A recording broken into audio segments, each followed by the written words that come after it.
poder ser utilizados pelas células, os nutrientes precisam passar por transformações.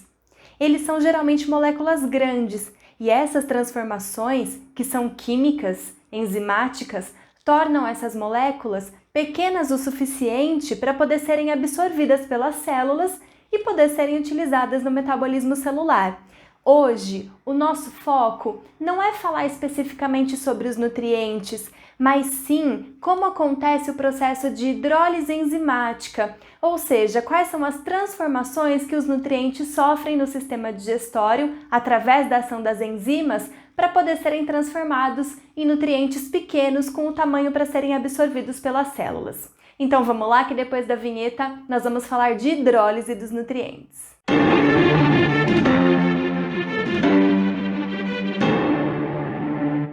Bom, vamos começar falando dos carboidratos. Os carboidratos, também chamados de glicídios ou ainda açúcares, são moléculas que têm diversas funções nos organismos animais e vegetais. Nos animais, eles podem agir como energia imediata para as células poderem metabolizar, eles podem agir nas células animais ainda como reserva energética na forma de glicogênio.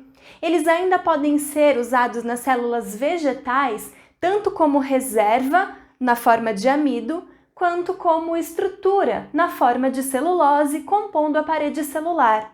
Existe ainda a quitina.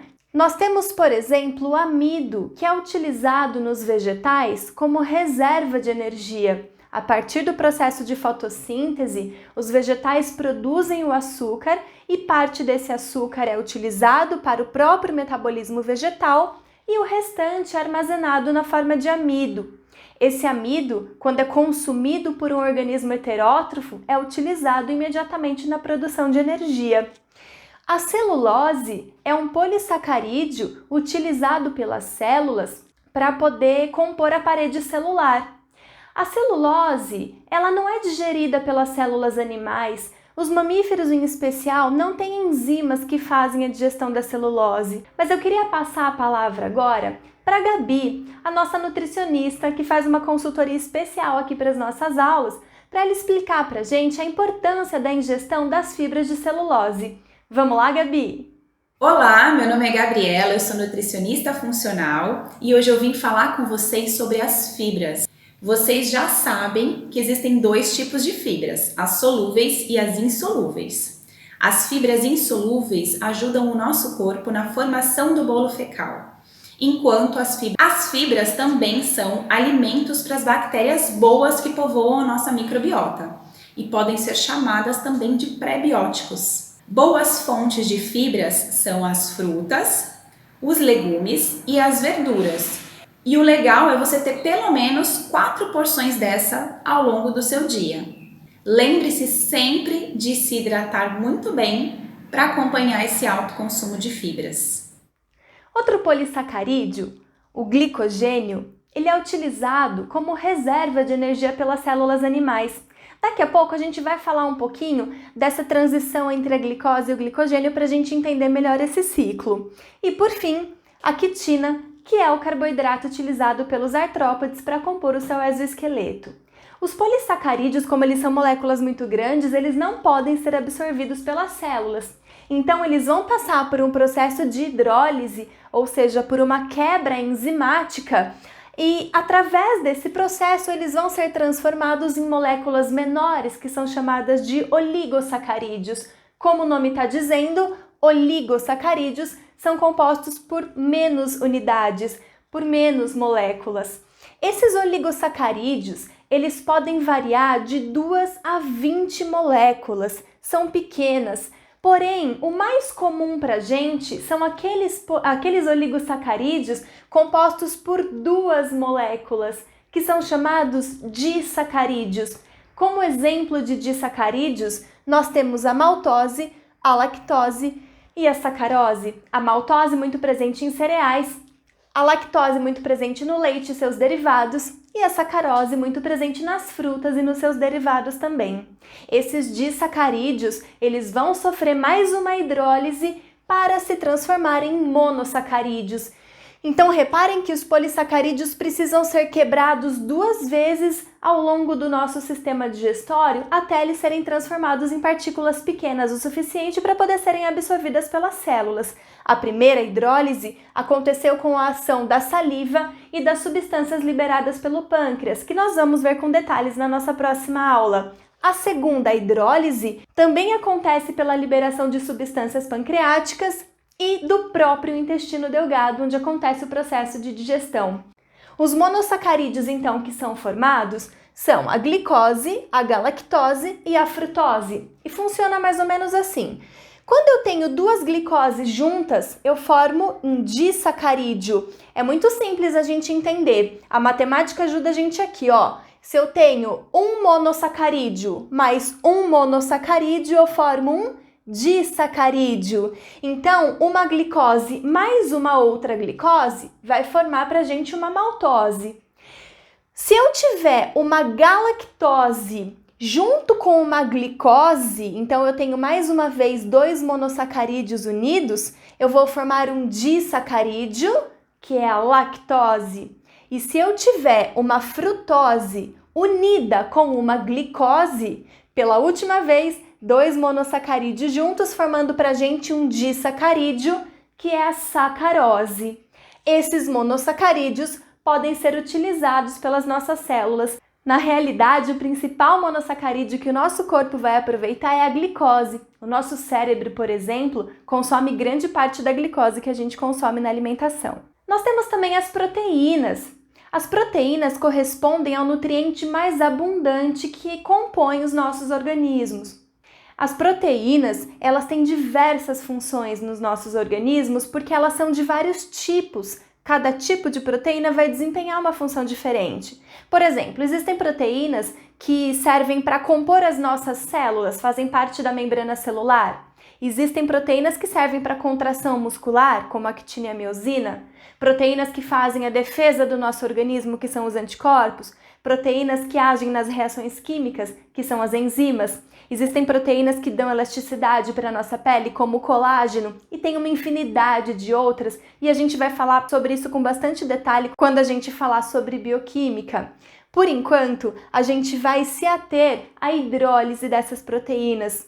Proteínas costumam ser moléculas grandes também. Elas são ditas polipeptídeos. E o que é um polipeptídeo? É um polímero de aminoácidos. Mas, Flávio, o que são polímeros? São moléculas grandes constituídas por subunidades que são chamadas de monômeros. Então, eu tenho uma estrutura composta de várias subunidades, de vários peptídeos. Peptídeo nada mais é do que um conjunto de aminoácidos unidos uns aos outros pelas ligações peptídicas. Então eu tenho aqui proteínas que são peptídeos que contêm mais de 70 aminoácidos. Essas proteínas, elas sofrem um primeiro processo de hidrólise e com a ação do suco do estômago, que é o suco gástrico, e do intestino, as enzimas transformam os polipeptídeos em peptídeos, que são estruturas que têm de 2 até 70 aminoácidos. Esse número 70, ele pode ser encontrado ainda como 80 ou como 50, isso depende muito da literatura, ok? A gente faz uma média aqui e usa o número de aproximadamente 70 aminoácidos.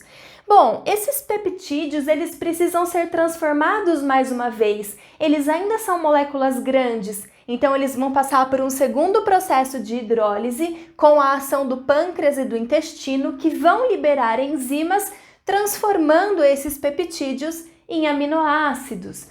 Os aminoácidos, eles podem ser naturais, que são produzidos pelo próprio organismo, ou essenciais. E, obviamente, os aminoácidos que são adquiridos nesse processo são os aminoácidos essenciais, que são aqueles que a gente ingere no processo de alimentação. Por fim, nós vamos falar então dos lipídios. Os lipídios também são grandes moléculas e precisam passar pelo processo de hidrólise. Acontece que o lipídio é composto por uma molécula que não combina com a água, que não tem afinidade com a água. Então, por isso, as grandes gotas de lipídio que são ingeridas na alimentação, elas precisam ser quebradas em gotas menores, em pedaços menores. Isso para aumentar a superfície de contato do lipídio com a enzima que vai fazer a sua digestão, que é a lipase. E para fazer esse processo de redução do tamanho da gota, da partícula de gordura, a gente conta com a ação da bile, que é produzida pelo fígado. Ela vai ser responsável pelo processo de emulsificação, que é a quebra desse pedaço grande de gordura em pedaços menores. A gente vai ver com bastante detalhes isso na próxima aula. Mas essas pequenas gotas de gordura que são formadas fisicamente pela ação da bile, repara, aqui eu não estou falando de enzimas, ok? Aqui a ação da bile faz um processo físico, é a mesma coisa que um detergente. Então essas pequenas gotas de gordura, elas vão ser hidrolisadas agora sim com a ação de uma enzima produzida pelo pâncreas, que é a lipase, e vão ser quebradas em ácido graxo e glicerol. São vários ácidos graxos. E o glicerol, como exemplo, a gente tem o colesterol, que é muito importante na composição do nosso organismo também. Oi, eu invadi a aula de vocês hoje para falar um pouquinho sobre as gorduras, os lipídios. Então, na natureza, nós temos duas fontes de gordura, de origem animal e de origem vegetal. A gordura de origem animal, na sua grande maioria, são gorduras saturadas. Esse tipo de gordura favorece sim algumas doenças como obesidade, doenças cardiovasculares, porque aumentam também o chamado de colesterol ruim, que é o HDL. Já as gorduras de origem vegetal ajudam sim na formação do HDL, que é conhecido como colesterol bom, que ajuda a fazer essa faxina nas nossas artérias. Lembre-se sempre que o bom equilíbrio entre as duas gorduras é essencial para o nosso corpo. Até porque nós consumimos muitas vitaminas que são lipossolúveis, ou seja, precisam dessa gordura para ser transportada e absorvida pelo nosso corpo. A alimentação ideal é ter um bom consumo das gorduras de origem vegetal e um consumo moderado das gorduras de origem animal. E aí, como é que anda o teu consumo dessas gorduras?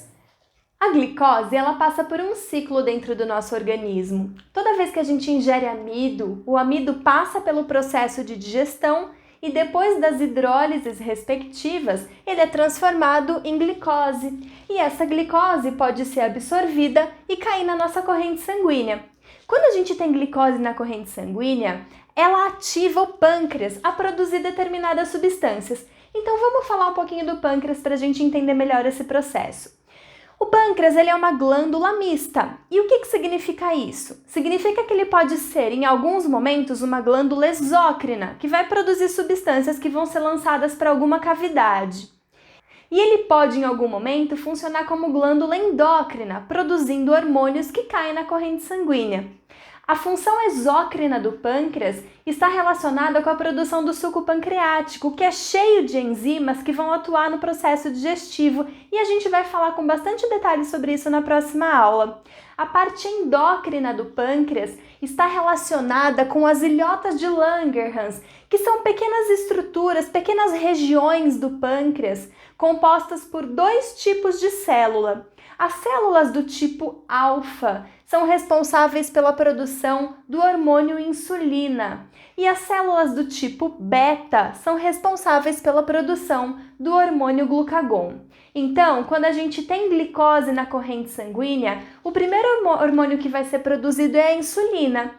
A insulina tem a função de captar a glicose no sangue e levar para dentro das células, para que lá dentro a glicose possa se combinar com o oxigênio e produzir energia no metabolismo respiratório. Acontece que, na maior parte das vezes, a gente ingere muito mais glicose do que aquela necessária para o nosso metabolismo imediato. Então, essa quantidade de glicose ela vai ser armazenada no nosso organismo.